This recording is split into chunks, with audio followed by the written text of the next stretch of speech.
Seorang pemuda miskin datang ke wawancara kerja dengan napas terengah dan baju penuh keringat. Ia telat, bukan karena malas, tapi karena di jalan ia berhenti membantu seorang perempuan asing mengganti ban mobil yang kempes. Ia siap dimarahi, siap diusir, siap kehilangan kesempatan terakhir dalam hidupnya.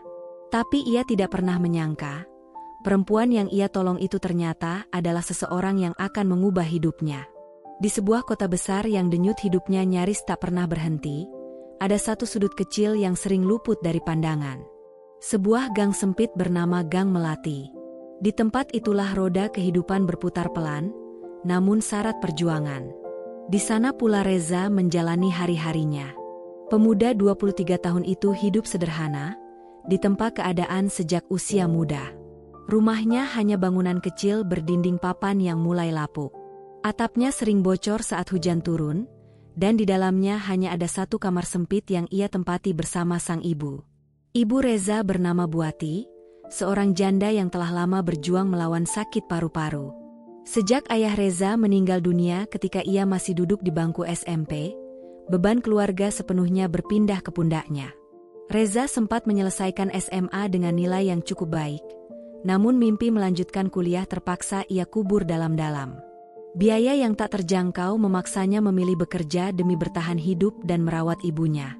Setiap hari, sebelum azan subuh berkumandang, Reza sudah bangun. Ia membantu tetangga yang berjualan bubur dan gorengan di ujung gang. Upahnya kecil, tapi cukup untuk membeli obat ibunya dan memenuhi kebutuhan makan sehari-hari. Meski lelah sering menghantam tubuhnya, Reza tak pernah mengeluh. Senyum selalu setia di wajahnya, bahkan ketika matanya sembab karena kurang tidur. "Reza, jangan terlalu memaksakan diri, nak," ujar Buati suatu pagi dengan suara lemah saat Reza pulang membawa plastik berisi sarapan. Reza hanya tersenyum, duduk di samping ranjang kayu yang sudah reot, lalu menyuapi ibunya perlahan. "Ibu tenang saja. Reza masih kuat. Yang penting ibu makan dulu, biar bisa minum obat," katanya lembut. Mata Buati berkaca-kaca. Ia paham benar, anaknya memikul beban yang tak ringan di usia semuda itu. Namun tak sekalipun Reza memperlihatkan kekecewaan pada hidup. Bagi Reza, ibunya adalah alasan terkuat untuk bangun dan berjuang setiap hari. Di sela-sela kesibukannya, Reza tak pernah berhenti melamar pekerjaan. Dari satu kantor ke kantor lain ia datangi, membawa map berisi fotokopi ijazah SMA, CV sederhana hasil ketikan di warnet, serta surat lamaran tulis tangan yang mulai kusam karena terlalu sering dibawa. Penolakan sudah menjadi teman akrab. Terkadang ia pulang dengan langkah berat dan bahu tertunduk. Namun esok paginya, ia bangkit lagi, mencoba kembali. Ia yakin, Tuhan tak akan menutup jalan bagi mereka yang berusaha jujur dan tak menyakiti siapapun. Di Gang Melati, Reza dikenal sebagai pemuda baik hati. Ia ringan tangan membantu siapa saja. Mengangkat barang tetangga, menambal genteng bocor, atau mengantar anak-anak kecil ke sekolah ketika orang tuanya sibuk. Semua ia lakukan tanpa pamrih, bukan demi pujian, melainkan karena itulah caranya hidup. Suatu malam, Reza duduk di teras rumahnya yang sempit, menatap langit gelap tanpa bintang. Lampu jalan memancarkan cahaya temaram, ditemani suara nyamuk yang berdesing. "Bu, besok Reza dapat panggilan wawancara kerja," katanya pelan. Buati yang setengah terlelap membuka mata. "Benarkah, nak?" "Iya, Bu. Di PT Nusantara Prima, perusahaan besar." Reza mendapat kabar itu dari seorang teman yang bekerja sebagai cleaning service di sana. Katanya, perusahaan itu sedang membuka lowongan bagian administrasi. Gajinya cukup menjanjikan. Jika diterima, Reza bermimpi bisa membelikan ibunya kasur baru, bahkan mungkin pindah ke rumah yang lebih layak. Buati menggenggam tangan anaknya erat. "Ibu selalu doakan kamu, Za. Kamu anak baik. Tuhan pasti melihat perjuanganmu."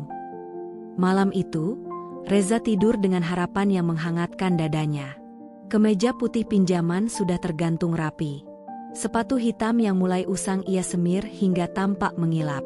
Besok adalah kesempatan yang telah lama ia tunggu, peluang yang mungkin mengubah nasibnya dan sang ibu. Siang harinya, Reza baru saja pulang membantu tetangga mengangkut karung sayuran ke pasar. Bajunya sedikit berdebu, tubuhnya masih basah oleh keringat. Saat duduk di lantai rumah, ponselnya bergetar. Sebuah pesan WhatsApp masuk. "Selamat pagi. Anda dijadwalkan mengikuti wawancara kerja di PT Nusantara Prima pada hari Rabu pukul 10 waktu Indonesia Barat. Harap datang tepat waktu dan membawa berkas lamaran." Reza terpaku. Napasnya tertahan sesaat, lalu wajahnya berbinar. Ia bangkit dan memeluk ibunya dengan penuh semangat. "Bu." Reza dipanggil wawancara. "Beneran di PT Nusantara Prima?" Buati tersenyum lebar. Wajah pucatnya seolah memerah oleh kebahagiaan. "Alhamdulillah, Nak." Hari itu, pikiran Reza dipenuhi bayangan tentang esok. Setelah makan siang, ia kembali membersihkan sepatunya. Tumitnya yang sedikit sobek ia jahit sendiri. Ia meminjam setrika tetangga untuk merapikan kemeja putih pinjaman, lalu menyetrika celana hitam satu-satunya yang ia miliki. Malam menjelang, Reza duduk di samping ibunya sambil memegang map berisi berkas lamaran. Ia menatapnya lama, seakan tak percaya harapan itu kini terasa begitu nyata. Pagi pun tiba. Langit masih berwarna keabu-abuan ketika Reza melangkah keluar rumah. Udara dingin menyentuh kulitnya, namun semangat di dadanya jauh lebih hangat. Jam baru menunjukkan pukul 6 lewat, tapi ia memilih berangkat lebih awal. Lebih baik menunggu lama di depan gedung wawancara daripada gagal hanya karena terlambat. Ia mengenakan kemeja putih pinjaman yang telah disetrikanya dengan penuh kehati-hatian. Di balik kain sederhana itu, tubuh Reza tampak kurus namun tegap, menyimpan keteguhan yang tak terlihat oleh mata biasa. Celana hitamnya sudah mulai memudar warnanya, dipadukan dengan sepatu kulit bekas yang ia semir hingga mengilap. Meski bagian dalam solnya sedikit robek, Reza tetap melangkah percaya diri. Di tangannya, ia menggenggam erat map plastik biru bening berisi CV, fotokopi ijazah, dan surat lamaran yang ditulisnya dengan tangan sendiri. Hasil dari harapan yang ia jaga berhari-hari. Sesampainya di halte, Reza menunggu angkot nomor 06 jurusan Pasar Lama, Terminal Cikini. Dari sana, ia berencana melanjutkan perjalanan dengan bus kota menuju Sudirman, tempat gedung PT Nusantara Prima berdiri menjulang di antara deretan gedung pencakar langit. "Reza." Sapaan itu datang dari seorang bapak tua penjual gorengan di pinggir jalan. "Pagi, Pak Darto," jawab Reza sambil tersenyum sopan. "Mau kemana rapi-rapi begini?" "Wawancara kerja, Pak. Doain semoga keterima." Pak Darto mengangguk mantap. "Kamu anak baik. Bapak doain dari hati. Semoga rezekimu lancar." Tak lama kemudian, angkot yang ditunggu datang. Reza naik dan duduk di pojok dekat jendela. Sepanjang perjalanan, matanya berulang kali melirik jam di ponselnya. Masih pukul 6.30. Wawancara dijadwalkan pukul 10. Ia merasa aman, setidaknya untuk saat itu. Namun setelah berganti ke bus kota, arus lalu lintas mulai melambat. Kendaraan mengular panjang, klakson saling bersahutan. Waktu seakan berlari lebih cepat dari biasanya. Reza mulai gelisah. Tangannya menggenggam map plastik lebih erat. Jarum jam terus bergerak. Ketika bus akhirnya keluar dari kemacetan, waktu sudah banyak terbuang. Setibanya di kawasan Sudirman sekitar pukul 9, Reza turun dan berjalan cepat menyusuri trotoar yang dipenuhi orang-orang dengan langkah tergesa. Gedung PT Nusantara Prima tinggal 3 blok lagi. Ia menarik napas lega. Namun langkahnya mendadak terhenti. Di seberang jalan, ia melihat seorang perempuan berdiri kebingungan di samping mobil hitam besar yang berhenti di pinggir jalan. Ban belakang mobil itu tampak kempes parah. Perempuan tersebut mencoba menelepon, namun berkali-kali menurunkan ponselnya dengan wajah kesal. Orang-orang hanya melirik sekilas, lalu berlalu begitu saja. Reza terdiam. Pikirannya menyuruh terus melangkah. Waktu sudah sangat mepet. Tapi hatinya menolak. Bayangan wajah ibunya muncul di benaknya. Lalu suara almarhum ayahnya terngiang jelas. "Za, kalau kamu lihat orang kesusahan, bantu. Tuhan gak pernah tidur. Kadang rezeki datang dari arah yang gak kita duga. Reza menatap jam. Pukul 9.20. Ia masih punya waktu, tapi sangat tipis. Ia menghela napas panjang, lalu menyeberang jalan. "Permisi, Bu. Ban mobilnya kempes ya? Mau saya bantu?" Perempuan itu tampak terkejut, lalu mengangguk lega. "Iya, Nak. Saya nggak ngerti soal beginian. Teknisi sudah saya telepon, tapi belum datang." Tanpa banyak bicara, Reza meletakkan tas kecil dan map plastiknya di atas kap mobil. Ia mencari dongkrak, membuka baut roda satu persatu. Keringat mulai mengalir di dahinya. Tangannya menghitam oleh debu dan oli. Tapi ia tak berhenti. Waktu terus berjalan, 09.35. 09.45, pukul 9.55, hingga akhirnya ban cadangan terpasang dengan sempurna. Reza berdiri dan mengelap tangannya dengan tisu. "Sudah selesai, Bu. Sekarang aman." Perempuan itu menatapnya lama, seolah melihat lebih dari sekadar pemuda sederhana dengan baju pinjaman. "Terima kasih, Nak. Kamu baik sekali. Saya bisa kasih ongkos atau..." Reza buru-buru menggeleng. "Tidak usah, Bu. Saya harus pergi. Saya ada wawancara kerja. Sudah hampir jam 10. Tanpa menunggu jawaban, Reza mengambil mapnya dan berlari sekuat tenaga menyusuri trotoar kota. Napasnya memburu, dadanya sesak. Setiap detik terasa sangat berharga. Ia tak pernah menyangka, keputusan kecil untuk menolong itu akan menjadi titik balik hidupnya. Jarum jam besar di dinding lobi PT Nusantara Prima menunjukkan pukul 10.40 ketika Reza akhirnya menjejakkan kaki di dalam gedung megah tersebut. Jantungnya berdetak keras, napasnya belum sepenuhnya teratur. Kemeja putihnya kini kusut dan sedikit kotor di bagian lengan. Sepatunya berdebu, wajahnya basah oleh keringat. Namun di balik semua itu, matanya masih menyimpan harapan. Ia menghampiri meja resepsionis. "Selamat pagi. Saya Reza," katanya terbata. "Saya punya jadwal wawancara jam 10. Saya tahu saya terlambat, tapi mohon beri saya kesempatan." Resepsionis wanita itu memandangnya dari ujung kepala hingga kaki, lalu melirik map plastik lusuh di tangannya. Dengan nada datar, ia berkata, "Maaf, Pak Reza. Sesi wawancara sudah selesai sejak 10 menit yang lalu." Reza menelan ludah. "Saya mohon, Mbak. Saya punya alasan. Di jalan tadi saya menolong orang yang mobilnya mogok karena ban kempes. Kalau saya tidak bantu, dia bisa dalam bahaya. Saya tetap berusaha datang secepat mungkin." Satpam di samping resepsionis, pria bertubuh besar dengan wajah kaku, menimpali, "Peraturan tetap peraturan, Pak. Mohon pengertiannya." Reza terdiam. Kata-kata itu seperti palu yang menghantam dadanya. Ia berbalik pelan, melangkah ke sofa kecil di sudut lobi, lalu duduk dengan tubuh lemas. Map plastik diletakkannya di pangkuan. Ia menatapnya lama, kemudian menunduk dalam-dalam. Bukan hanya kelelahan fisik yang ia rasakan, tetapi juga kekecewaan pada keadaan, pada nasib, dan pada kenyataan pahit bahwa berbuat baik pun kadang berujung kehilangan. Atau, benarkah itu sebuah kehilangan? Reza menghela napas panjang, mencoba menenangkan diri. Di tengah perasaan yang bercampur antara pasrah dan harapan, ia masih menunggu, entah apa, entah keajaiban atau sesuatu yang berpihak padanya. Di sekelilingnya, para karyawan terus berlalu lalang. Ada yang melirik dengan rasa ingin tahu, ada pula yang sama sekali tak peduli. Reza masih duduk diam di kursi lobi, tubuhnya kaku, pikirannya kosong. Pandangannya tertuju pada lantai marmer yang mengilap, seolah di sanalah semua harapannya perlahan memudar. Keringat di dahinya mulai mengering, namun gelisah di dadanya belum juga reda.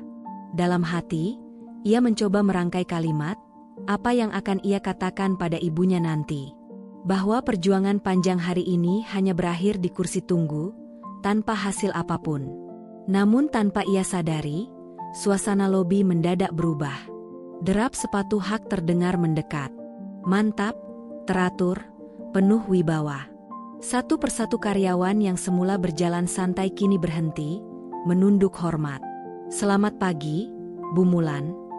"Pagi, Ibu." "Selamat pagi, Ibu Direktur." Reza menoleh perlahan. Seketika matanya membelalak, napasnya tercekat. Perempuan yang melangkah masuk itu adalah perempuan yang tadi pagi ia bantu di pinggir jalan. Wajah yang sebelumnya tampak cemas kini berubah tegas dan berwibawa. Ia mengenakan blazer abu-abu rapi dengan bros perak kecil di dada kiri, melangkah mantap seperti pemimpin yang terbiasa memberi perintah. Itu perempuan yang ban mobilnya ia ganti. Dan kini, dia adalah CEO perusahaan ini. Reza tak tahu harus bereaksi bagaimana. Ia nyaris berdiri, namun tubuhnya seakan membeku. Riuh lobi terasa menghilang, menyisakan satu sosok yang kini berdiri di depan meja resepsionis. "Mana Reza?" tanya perempuan itu singkat. Resepsionis yang sebelumnya begitu tegas kini tampak gugup. Tangannya segera menunjuk ke arah Reza.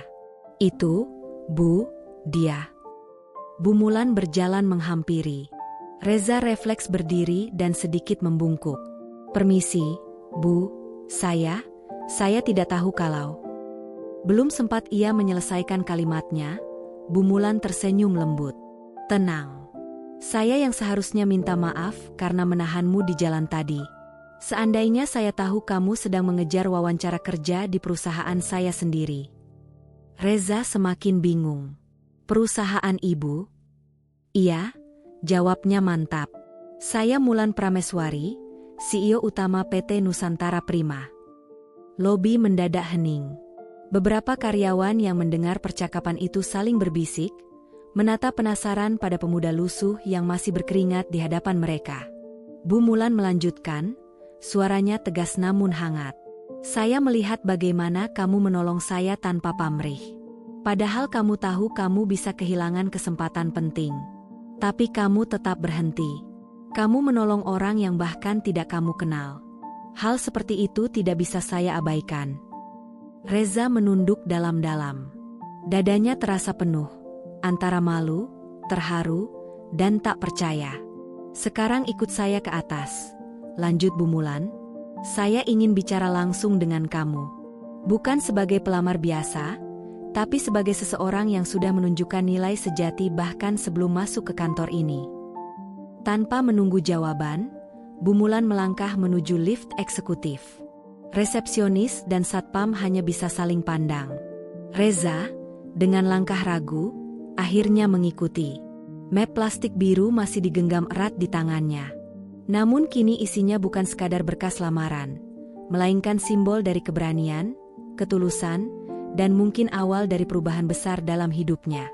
Saat pintu lift tertutup, satu kesadaran menyentuh hati Reza. Terkadang, keputusan kecil yang tampak seperti pengorbanan justru adalah kunci menuju pintu yang tak pernah kita bayangkan. Lift bergerak naik menuju lantai paling atas, tempat ruang kerja CEO berada. Reza berdiri kaku di samping Bu Mulan. Tangannya sedikit gemetar, pikirannya masih berusaha mengejar kenyataan yang terjadi begitu cepat. Lift berhenti. Pintu terbuka, memperlihatkan lorong mewah dengan dinding kayu berukir dan pencahayaan lembut. Seorang sekretaris berdiri menyambut. "Selamat pagi, Bu Mulan." "Panggil Pak Daniel ke ruang rapat sekarang," ujar Bu Mulan dengan nada lembut namun tegas. Reza mengikuti langkahnya menyusuri lorong sunyi menuju ruang rapat eksekutif. Saat pintu terbuka, tampak ruangan luas dengan meja kaca panjang, kursi-kursi kulit hitam, dan layar proyektor di ujung ruangan. Reza diminta duduk di ujung meja. Beberapa menit kemudian, seorang pria berkemeja biru rapi masuk. Usianya akhir 30-an, berkacamata, membawa tablet dan catatan. "Pagi, Bu. Ada yang bisa saya bantu?" Bu Mulan berdiri. "Pak Daniel, sebelum kita mulai rapat hari ini, saya ingin memperkenalkan seseorang." Ia menoleh ke arah Reza. "Ini Reza. Seharusnya dia dijadwalkan wawancara pagi ini. Tapi karena membantu saya yang mengalami masalah di jalan, dia datang terlambat dan ditolak oleh prosedur." Pak Daniel menatap Reza, lalu kembali ke Bu Mulan. Reza tidak tahu siapa saya, lanjut Bu Mulan. Dia tidak tahu saya CEO perusahaan tempat dia melamar. Tapi dia tetap berhenti, mengotori tangannya, mengganti ban mobil saya di tengah panas dan waktu yang sempit. Dia tidak meminta imbalan apapun. Dia hanya berkata, "Saya harus pergi wawancara kerja, Bu," lalu berlari. Ruangan hening. Kemudian Bu Mulan berkata dengan lantang dan penuh keyakinan, "Inilah pemuda yang saya cari. Orang yang menolong tanpa pamrih, meski sedang mengejar harapan hidupnya sendiri. Nilai seperti ini tidak bisa diajarkan di bangku kuliah atau dibentuk dalam pelatihan. Ini lahir dari hati yang jujur dan tangguh." Pak Daniel mengangguk pelan, kagum sekaligus tersentuh. "Saya ingin dia diwawancarai," lanjut Bu Mulan, "tapi bukan wawancara formal yang kaku. Dudukan dia bersama saya. Saya yang akan menilai sendiri.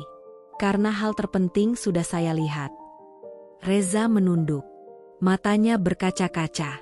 Ia hampir tak percaya dengan apa yang sedang terjadi. Perbuatan kecil di pinggir jalan pagi tadi ternyata menjadi jembatan yang membawanya ke titik ini. "Terima kasih, Bu," ucap Reza pelan, suaranya nyaris bergetar. Ibu Mulan tersenyum hangat.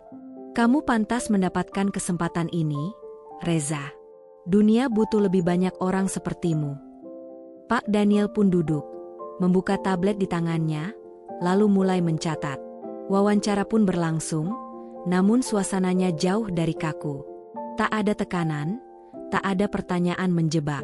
Ini bukan ujian kemampuan teknis, melainkan usaha untuk mengenal siapa Reza sebenarnya. Hari itu, Reza tidak hanya menjawab soal pengalaman kerja atau kemampuan mengetik. Ia bercerita tentang hidupnya, tentang ibunya yang sakit-sakitan, tentang mimpinya yang tertunda karena biaya, tentang alasan ia berhenti kuliah, dan tentang tekadnya untuk terus bangkit meski berkali-kali ditolak. Setiap kalimat keluar apa adanya. Tidak dibuat-buat.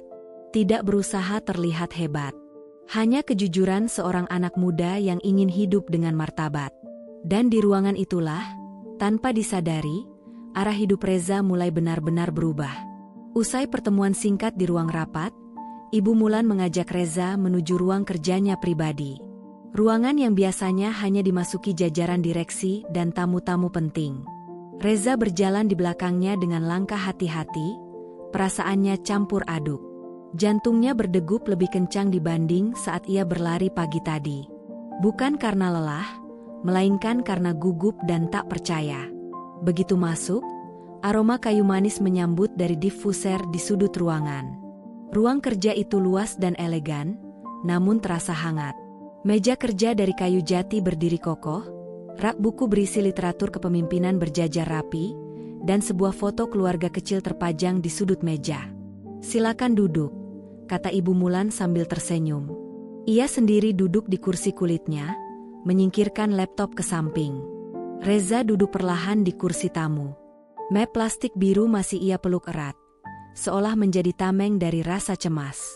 Ibu Mulan tidak langsung membuka catatan atau layar laptop. Ia hanya bersandar santai, lalu menatap Reza dalam-dalam. Tatapan itu bukan untuk menghakimi, melainkan ingin benar-benar mengenal.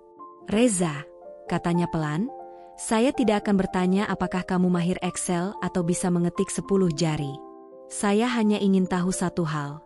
Kenapa kamu tetap mau menolong orang asing, padahal kamu sedang mengejar sesuatu yang sangat penting?" Reza menelan ludah. Pertanyaan itu tak pernah ia bayangkan. Namun jawabannya mengalir begitu saja. "Saya cuma mikir begini, Bu," ucapnya lirih. "Kalau saya yang lagi susah, kalau ibu saya ada di posisi itu. Ban kempes, sendirian, bingung, gak ada yang bantu.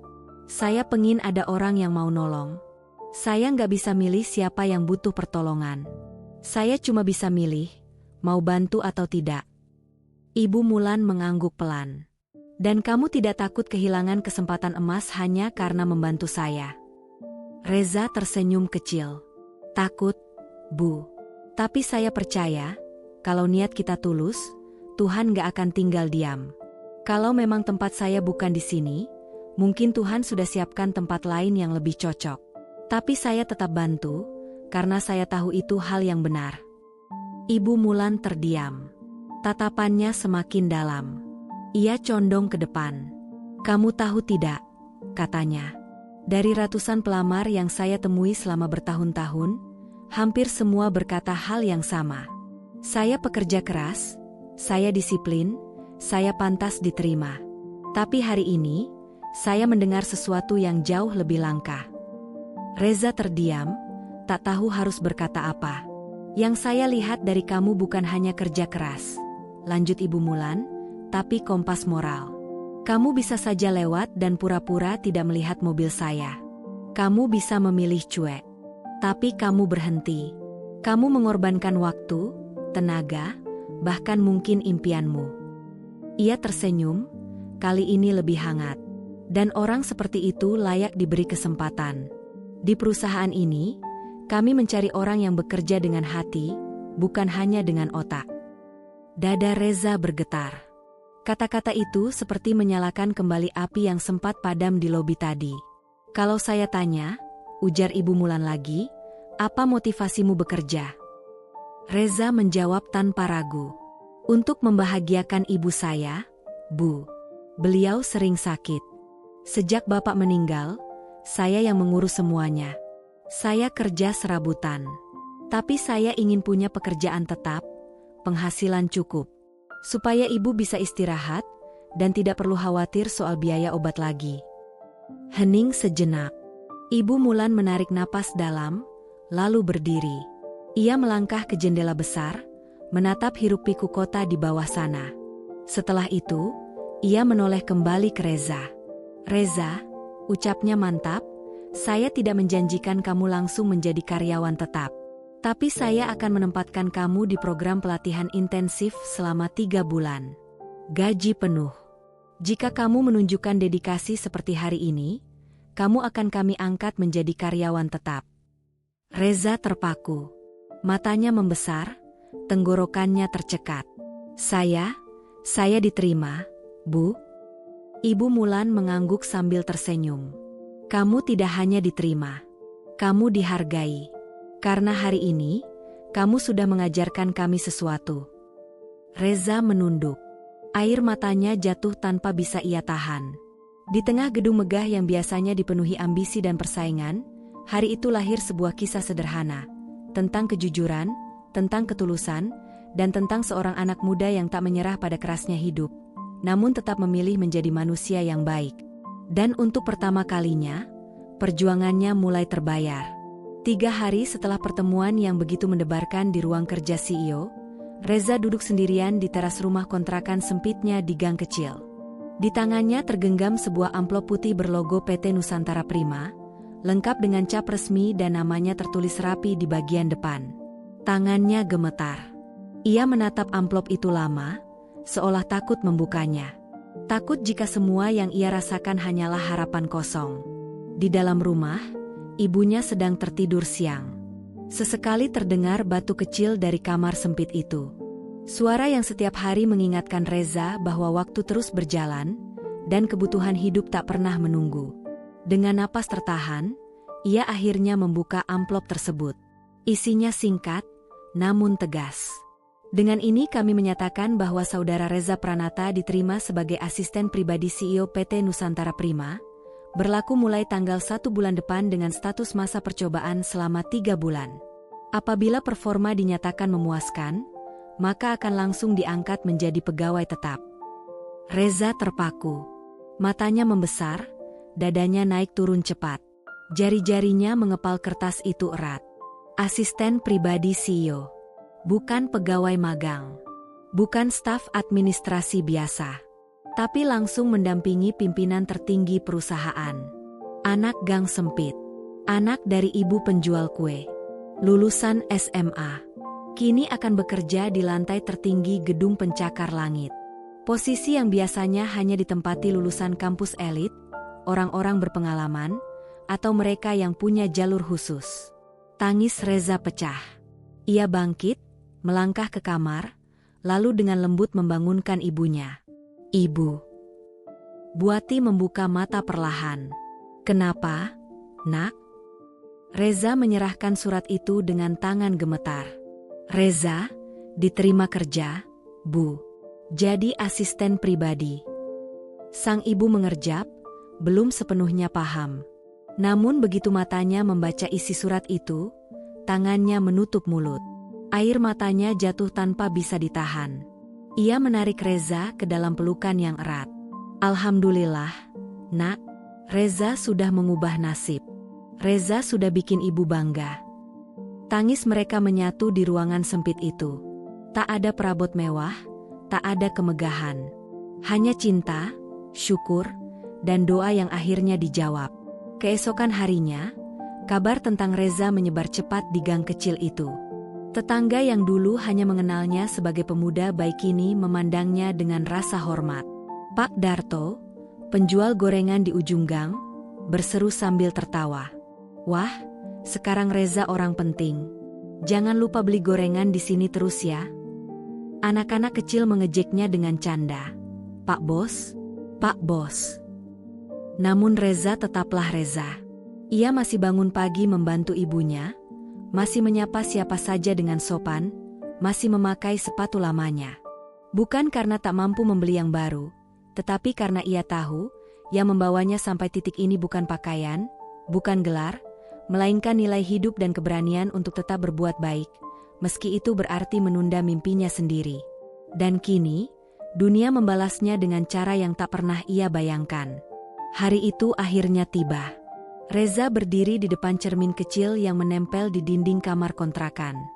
Ia mengenakan kemeja putih baru, bukan pinjaman lagi, celana bahan abu-abu gelap yang rapi, sepatu pantofel hitam yang masih mengilap, dan dasi biru laut yang ia ikat dengan bantuan video tutorial semalam.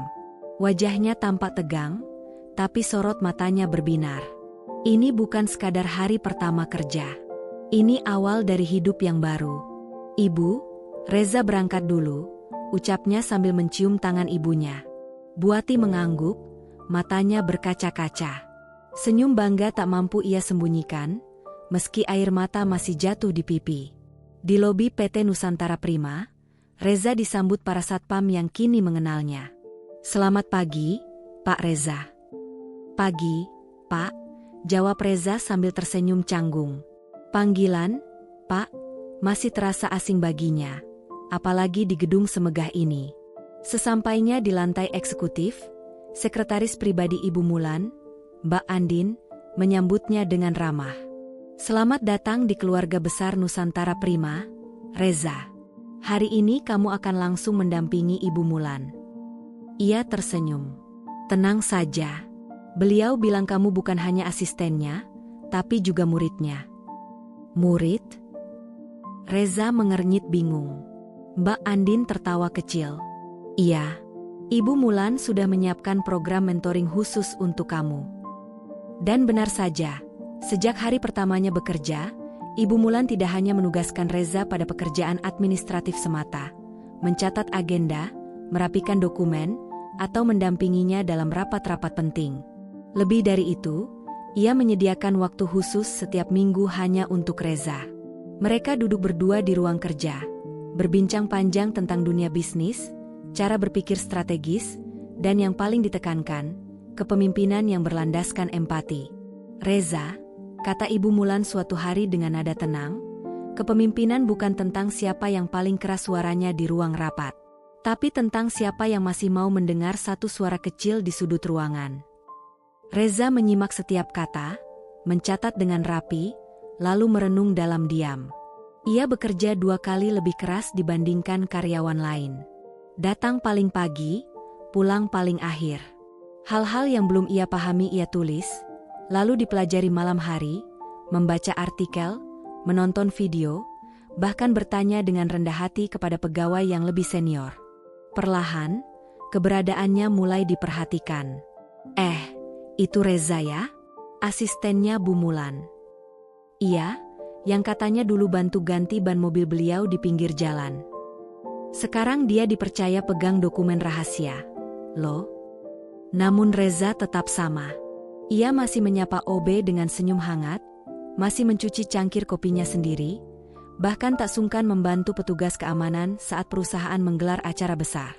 Baginya, setiap orang di kantor itu memiliki nilai, sama seperti dirinya dulu, yang hanya butuh satu kesempatan untuk membuktikan diri.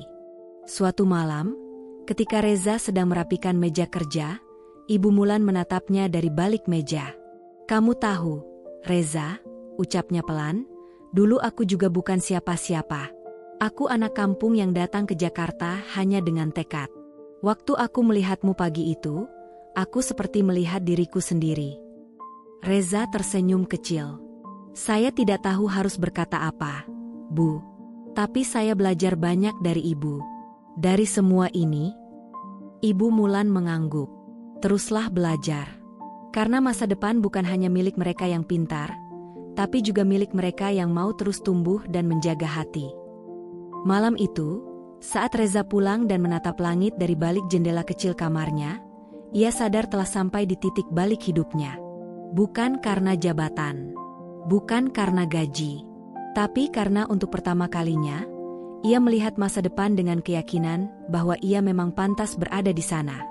Beberapa bulan berlalu sejak hari pertamanya di PT Nusantara Prima. Masa pelatihannya berakhir dengan hasil yang melampaui ekspektasi. Reza bukan hanya diangkat menjadi karyawan tetap, tetapi juga dipercaya sebagai asisten khusus strategi CEO, posisi yang belum pernah diberikan kepada siapapun seusianya. Dan pada suatu pagi, Reza berdiri di depan sebuah rumah kecil yang bersih dan layak, dengan taman mungil serta jendela yang menghadap matahari pagi. Ia membuka gerbang, lalu menoleh sambil tersenyum kepada seorang wanita yang duduk di kursi roda. Ibunya. "Ibu," katanya pelan sambil menggenggam tangannya, "mulai hari ini kita tinggal di sini."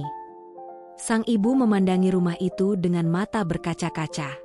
"Rumah ini milik kita."